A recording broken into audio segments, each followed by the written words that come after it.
Hey y'all, I'm Rylan. Welcome to my channel.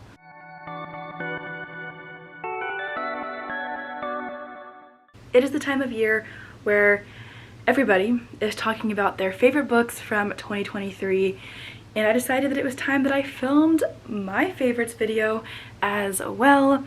Doing it for Bookmas is the perfect time, but also I just kind of want to wrap up the year on a positive note by talking about some of my favorite books of the year that I've read. Normally, like in the past couple of years, I have put tons of books on my favorite shelves, and I've always had to like go through and kind of like weed some out, because while I've loved a lot of books every year, I can't just have like 50 books on my favorites list. But this year, I didn't really do that as much. So I only had 17 books, I think, on my Goodreads 2023 favorites list. And I'm only going to talk about 7 or 8 of those today. I have some honorable mentions as well as my top 5 books of the year. Is there time to find another top 5 book for this year? Sure, it's only December 11th, and I definitely might still find a book that I loved and it wants to go to the very top. But right now I have a pretty cemented list. There was no competition with these books, but the honorable mentions that I have as well were also amazing. So we're going to go ahead and start off with the honorable mentions. I have 3 of those as well as 5 favorites.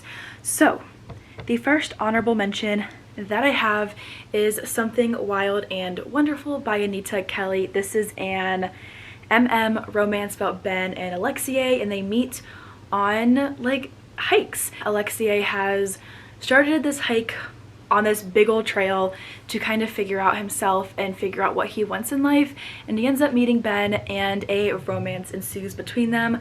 I remember listening to this book in less than 24 hours as we were getting ready to move into our new apartment earlier this summer, and I just truly had such a fun time with it. It made me tear up, it made me laugh, it made me angry, and it was truly just chef's kiss.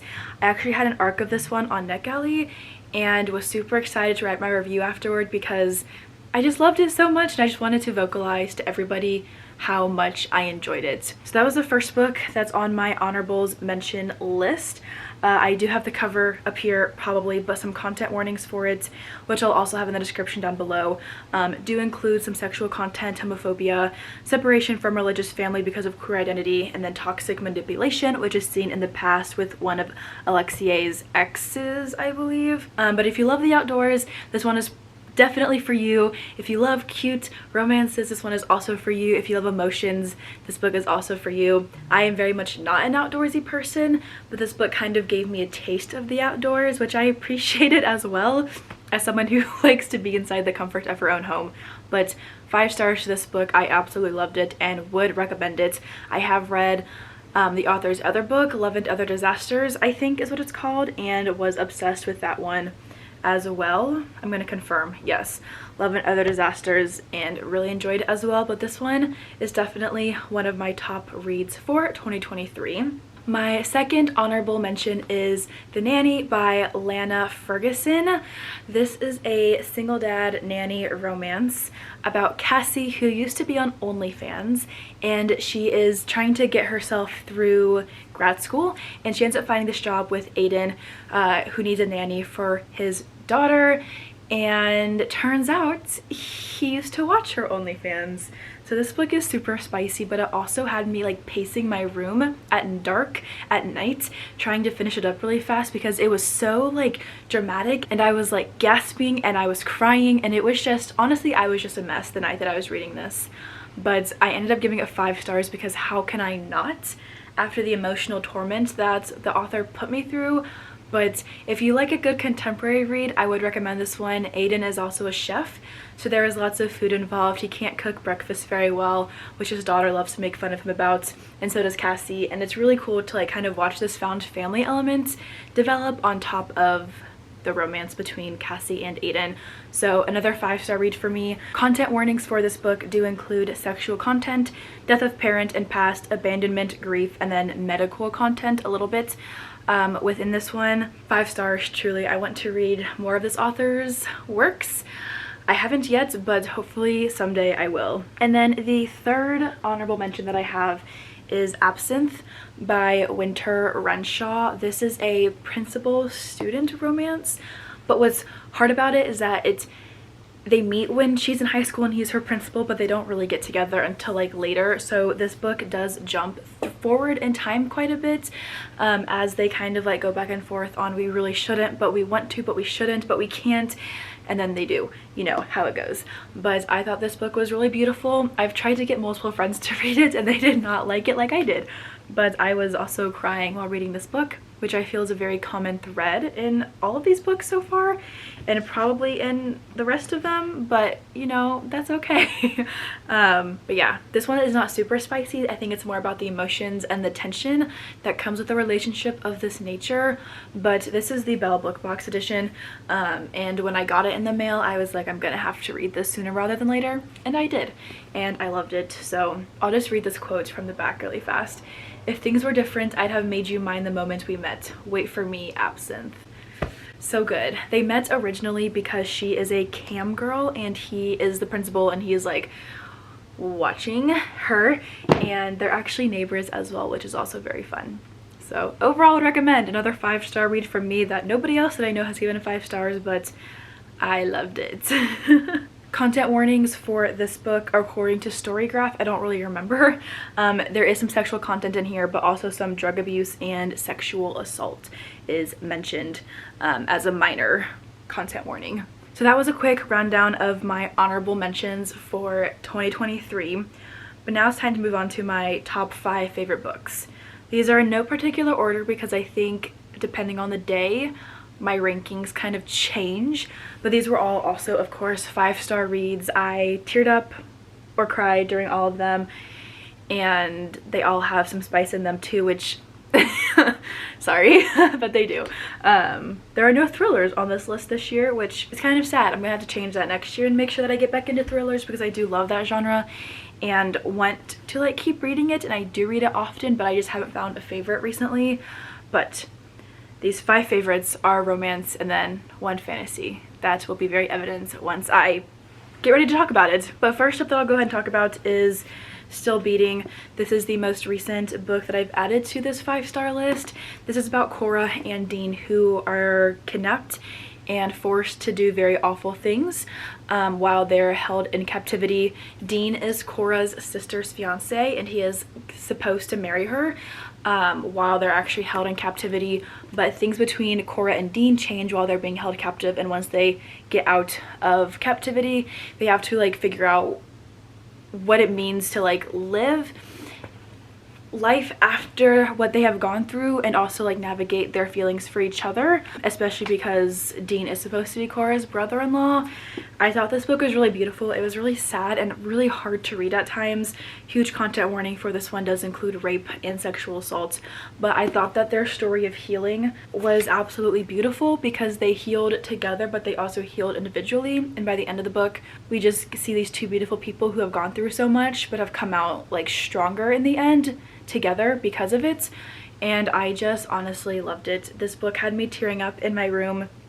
I am in the middle of a reading vlog for Jennifer Hartman. Right now I'm doing a little bit of a taste test, so I am reading another book by her right now that I think is going to shape up to be another really great book, but I thought that this one was just stunning, and just thinking about it makes me want to cry right now, which is awesome. Content warnings for this book do include rape, kidnapping, sexual assault, sexual content, miscarriage, suicide attempt, and self-harm.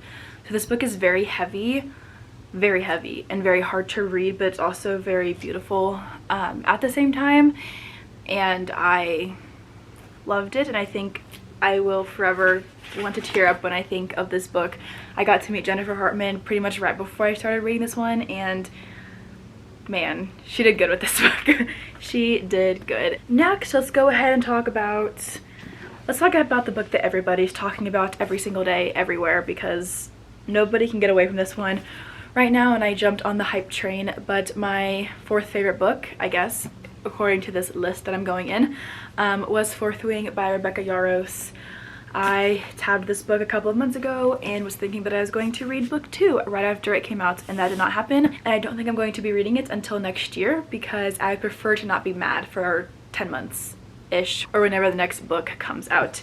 But this one, if you don't know, is about a girl named Violet who is getting ready to go into training, kind of like I don't know, the Hunger Games-esque vibes, or maybe Red Queen, I don't know.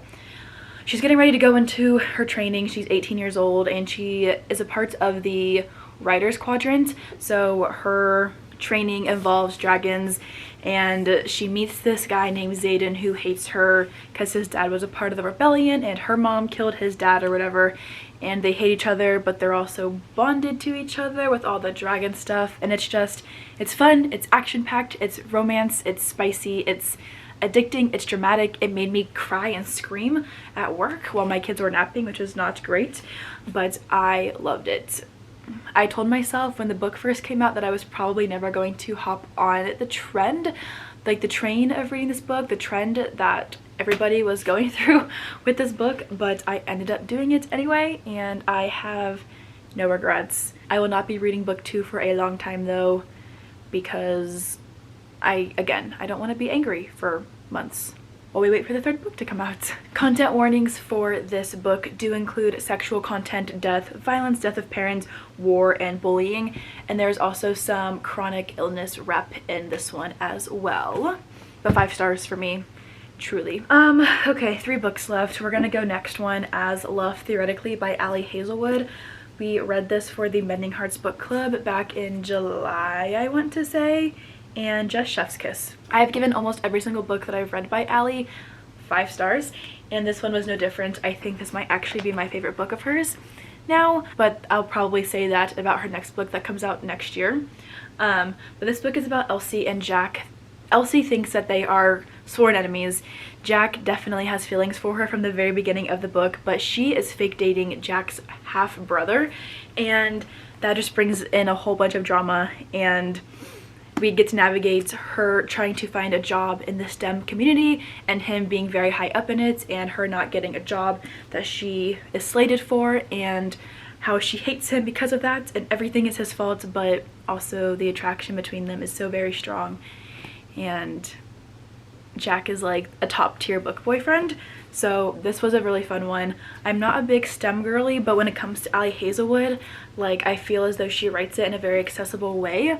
So as somebody who is pursuing a degree in the arts, a master's degree in the arts, can like understand what's going on, even though I have no idea like what should be happening in this book, or I should have no idea what's going on, but instead I do, because Ali Hazelwood, I feel, writes everything very clearly, which is nice, and accessibly, which I always appreciate in my books. The spice in this one is also like chef's kiss, because even in the scenes where like they're not really doing anything, like they're doing something, and Jack's words are just like, oh my gosh. I was like blushing while reading this book, and I just want a Jack in general. Like, where do I find one? But those scenes especially were like really good. Content warnings for this book do include sexual content, chronic illness, sexism, death of parent, misogyny, emotional abuse, acephobia or aerophobia, and then outing. I love Ali Hazelwood so much. Okay, the second to last book I'm going to talk about is my last physical one that I have, and I want to reread this book already. I actually bought a physical copy after reading it on my Kindle over the summer, and I think I'm going to do a reread of some of my favorites from this year next year, because there's already some that I've read this year that I would like to reread. And one of those is For the Fans by Nyla Kay. This is an MM romance about Kyron and Avi, and they are stepbrothers, and they go to the same school, and I think Avi is the artist. All he does is smoke weed, and Kyron is the athlete. I think he's a football player, and man, they hate each other. But Avi starts an OnlyFans to help make money, and Kyron ends up being a participant in the OnlyFans, and it's great. I love this book. I have not read a stepbrothers romance before, I don't think. And man, this one is so good. Like, not only was I invested in the plot and the drama of it all, but I was also invested in the emotion of the characters, and like watching them both grow as young men and like opening up with each other, and it was so good. I would recommend this one. I want to read more from Nyla Kay now, because this book just set the bar so high, and I've heard the best things about the author, but so far I haven't done that yet. But I do want to reread this one very soon, because I think about it all the time because I just think it was so much fun and it was so good, and I was definitely invested in what happened with them. And even though this book is 500 pages, I didn't feel like it was 500 pages because everything just flowed together so naturally and like made me want to keep reading it. Content warnings for this book include sexual content, sexual assault, child abuse, rape, homophobia, bullying, as well as death of a parent. So definitely keep those in mind if you were interested in checking this one out. I'm going to stop my camera and restart it because I'm running out of time. 1 second. The last book that I have on this list is one that I don't own physically yet, but I've won a giveaway for it. I'm just waiting for the book to come in, hopefully within the next couple of weeks. Fingers crossed. But that book is You Beautiful Thing, You by Saffron A. Kent. If you like the pregnancy trope, this one is definitely for you because, man, it's so good. This book is about Ledger and Tempest, and Tempest's brother plays soccer with Ledger, and they are like sworn enemies, but Tempest's brother is married to Ledger's sister. So the brothers hate each other, and Tempest has been obsessed with Ledger for like a minute now, and turns out that he has also been watching her as well. So we've kind of got some stalker vibes going on. There's a big breeding kink in this book as well. But again, you also see like the growth of Ledger as he opens up and he turns from this very like angry thorn of a man into like someone who wants to become a father, and like wants what's best for his children as well as this woman that he loves, and watch him like grow out of that anger that he's held festered inside of him for so long into somebody completely new and beautiful. I just loved it. The spice in here is great, of course. This is the second book that I've read by Saffron A. Kent, and I think I have an obsession with her now, and I want to read all of her books, but man, I don't even know what to say. I actually was able to get an arc of this book. She actually reached out to me on Instagram and was like, hey, do you want an arc of my book? And I screamed a little bit and was like, yes, I do. And although I was late in reading it, I am so glad I did. I was only like 2 weeks late after the release date. It's fine, we don't need to talk about it, but man, like I was just so enraptured by this book. I wanted to read it all the time even though I had school. I just wanted to go ahead and keep reading it because I wanted to find out what was gonna happen. The spice was like so good, but also like the love that these parents had for their children who we don't actually really see, but like even while they're in her belly, like that love and desire to be parents is so evident, and I just thought it was so beautiful. All of these books are beautiful, truly. Man, I could talk about this book all day. I think about this book all the time, and every day I'm like, I hope my copy that I want comes in the mail soon because I just need it. But content warnings for this book do include sexual content, emotional abuse / blackmail, loss of loved one in the past, pregnancy, violence, toxic parent / child relationship, abandonment, and then breeding kink. There is a lot that happens in this book, but man, like the build up and the tension and the angst is so worth it, and I cannot recommend it enough.